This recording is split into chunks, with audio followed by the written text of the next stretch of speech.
Okay, so our next segment is picking up on the bubonic plague, the disease, though also known as Black Death, that in the 13th century, early 1400s, wiped out a huge percentage of the population. As a matter of fact, I believe it wiped out 3/4 of the European population. And the interesting thing that came of this is at that point in time, we had a number of different languages. And what we did is we kind of conglomerated all of those languages together to create the English language. Because a lot of people could not even speak to each other due to the communication barriers of the fact that we did not have a common language. So that brought about the English language. The disease-causing agent is Yersinia pestis. Yersinia pestis is a gram-negative bacterium. And there is a couple of different forms of the disease. One is known as septicemic, and the other is known as pneumonia form.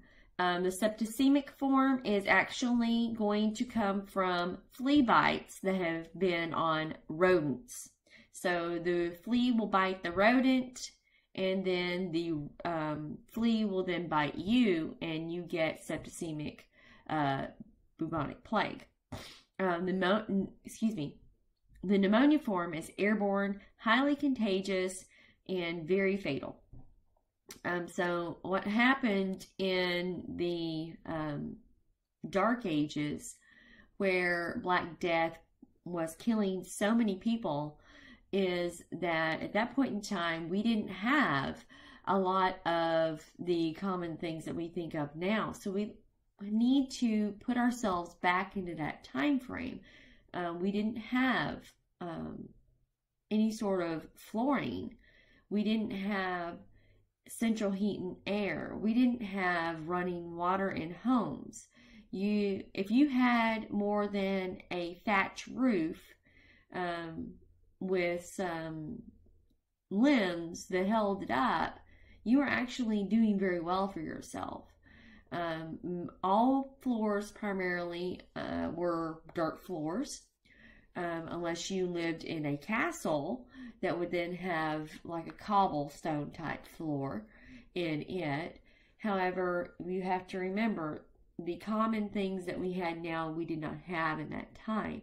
So also we had to have the ability to store grain over the winter, so we could harvest it and produce bread and things of that nature to feed people. So at that point in time, what we would do is we would obviously have it in large warehouses. Well, we didn't have any way to control rodents other than cats. So therefore, rodents were going to be coming into the feed, to the harvest. And we didn't have any way to control fleas, definitely. So fleas were another problem. So this was something that was very hard to control and to limit at that point in time. That's why it took over and was such a dangerous disease of this era. Symptoms: chills, fever, nausea, vomiting, weakness. What will happen is the lymph nodes will get very large and swollen. And when they do, a lot of times in the groin area is very commonly where this will happen. And they will turn kind of a purplish blue color, and they call them buboes. That's where you get the term bubonic plague. So therefore, it caused it to be purple due to the hemorrhaging that was happening under the skin. So the blood hemorrhage you could see, and causing that enlarged lymph node to appear to be purple. Again, two types: septicemic, pneumonia type. The septicemic plague is 50% fatal if untreated. It is a blood infection. The rodent, flea from the rodent will bite you, and that gets in the bloodstream, and it causes a serious sepsis, infection of the blood and the body systems. Pneumonia plague is contagious from human to human, and it is 100% fatal. It is very dangerous. Detection, we want to test for plague antibodies and observe Yersinia pestis by using or performing the gram stain method. We can do that. There's a number of treatments for it: streptomycin, tetracycline. Obviously, we don't want to give tetracycline to young children due to the problems that it can involve. So we may give them chloramphenicol if they are under the age of 9. Prevention, there is a vaccine for this. And of course, you want to avoid, just in the future, in case you were ever trying or thinking of doing this, you need to avoid handling wild rodents. Hey, you never know when that might happen. I'm just going to leave that right there. The next disease is known as cholera. The disease-causing agent is known as Vibrio cholerae. This is a gram-negative bacterium. The transmission can be foodborne or waterborne.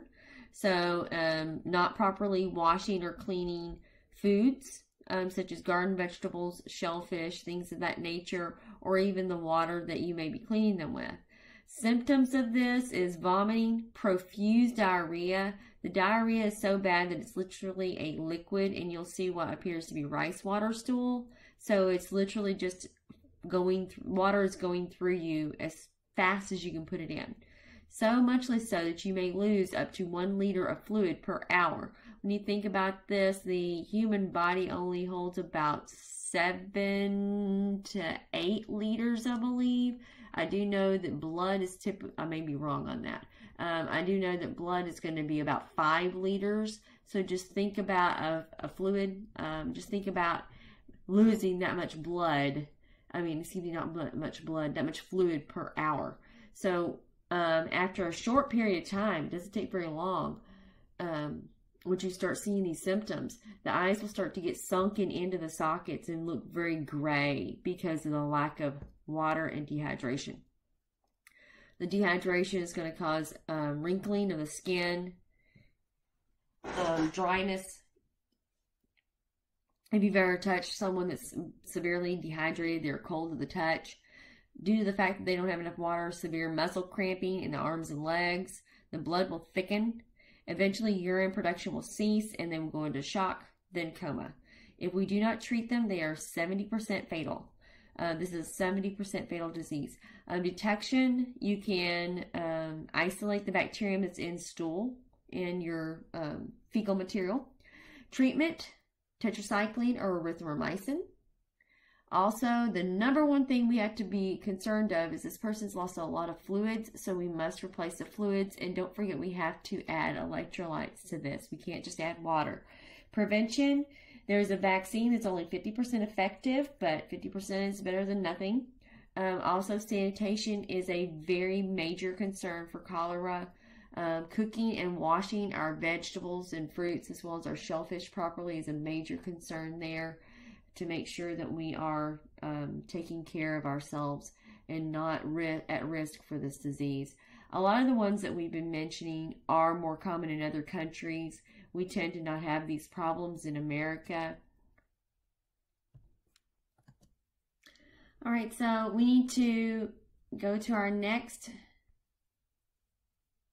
bacterial disease, which is known as bacterial meningitis. Bacterial meningitis, meningitis is caused by a number of different types of microbes, just depending upon the specific form. And bacterial meningitis is also caused by a number of different bacterium in and of itself.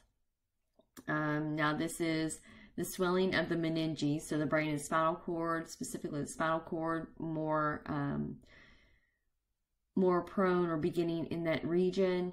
We call those the meninges that go and cover the linings that cover this region. They're very sensitive and very fragile. The 2 bacterium that can cause this, one of which is a Neisseria genera called Neisseria meningitidis. Neisseria meningitidis is a gram-negative bacterium. The second of which is of the Haemophilus genera, and it's known as Haemophilus influenza. And it's also a gram-negative bacterium. The transmission is airborne. It is highly contagious, very dangerous. There's different symptoms depending upon the specific bacterium that causes the infection. Neisseria meningitidis is 50% fatal. It will cause an upper respiratory infection. You think you have the flu, things of that nature. Bacteria toxins will set up in a couple of hours and cause death. The survivors may have stiff necks and headaches and a skin rash. These are just not something that you even want to play with. Haemophilus influenza, that bacterium can cause bacterial meningitis as well, and the symptoms from that specific infection are pneumonia. It will go septic once it turns into the bloodstream, and it goes to the meninges. It causes a stiff neck, headache, listlessness. I mean, you can't even think of your own name. Very drowsy, very irritable, 95% mortality. This affects children that are 6 weeks to 2 years the most significantly. This was a very big thing a few years ago, and you could, someone could be just thinking they had the flu, didn't feel good, go to the hospital and be dead in a week. This was very serious. So we started requiring people to get vaccinations for meningitis that were under the age of 30 at that point in time. Detection, spinal taps. Treatment, rifampin, ampicillin, chloramphenicol, or Cipro, also known as ciprofloxacin. Prevention, there is a vaccine that we use to treat this. The next disease we want to talk about is toxic shock syndrome.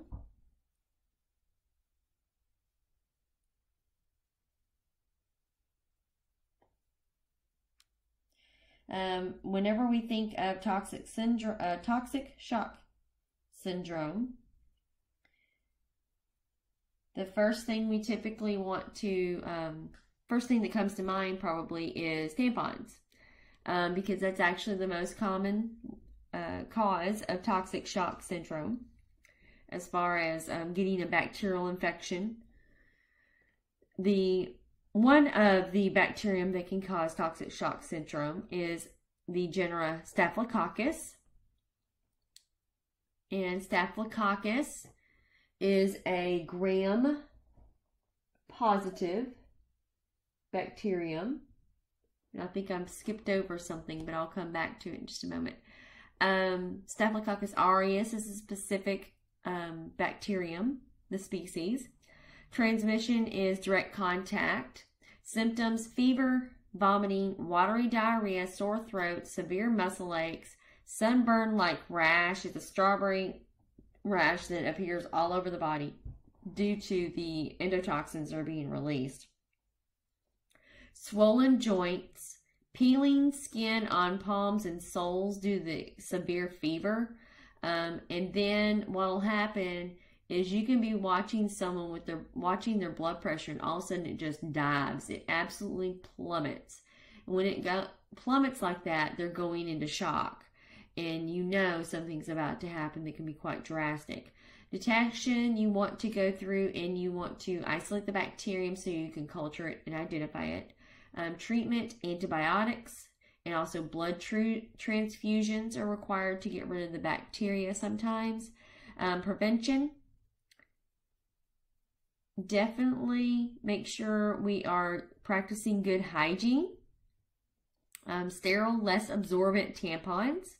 This can also affect males, so don't rule it out. Prepubescent females can also get this, as well as postmenopausal women. So tampons are not necessarily the cause. However, they are a factor in this, especially when they're not used properly.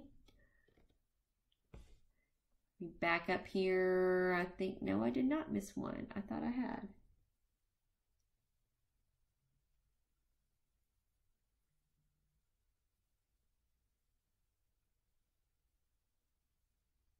All right, next one is bacterial pneumonia. Disease-causing agent for this one is Streptococcus which Streptococcus is going to be a gram-positive genera, Streptococcus pneumoniae, which most common cause of bacterial pneumonia. The next genera is Mycoplasma. That is a gram-positive genera, specifically Mycoplasma pneumoniae. Next one is Klebsiella. Klebsiella is gram-negative, Klebsiella pneumoniae specifically, and then Serratia is gram-negative, specifically Serratia marcescens. Transmission is airborne, especially if you are someone that is already immunocompromised. You may have some problems.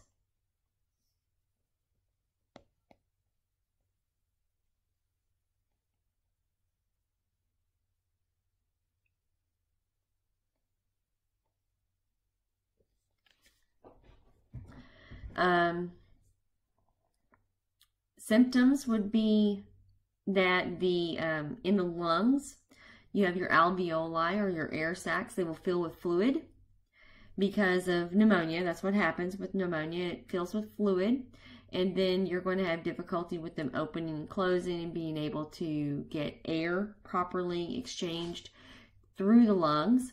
And you can get various complications such as otitis media, severe ear infection, mastoiditis, infection of the mastoid region, pneumococcal meningitis, septic arthritis, endocarditis. I'll talk about some of those terms when we get into our actual bacteria section too. Detection. If you isolate it from the sputum, obviously pneumonia, you're going to have lots of sputum that's being coughed up. Also, there's what we call a bile solubility test that you can test the bile someone has, and you can check for the pneumococci bacteria. Perform the capsule stain on the bacterium so you can view them. Treatment is penicillin. Prevention is a vaccine known as Prevnar for streptococcal pneumonia, and we give this at 2, 4, 6, and 12 months of age. I'm going to stop here, and we'll talk about the different clostridial diseases in just a moment and finish up this section.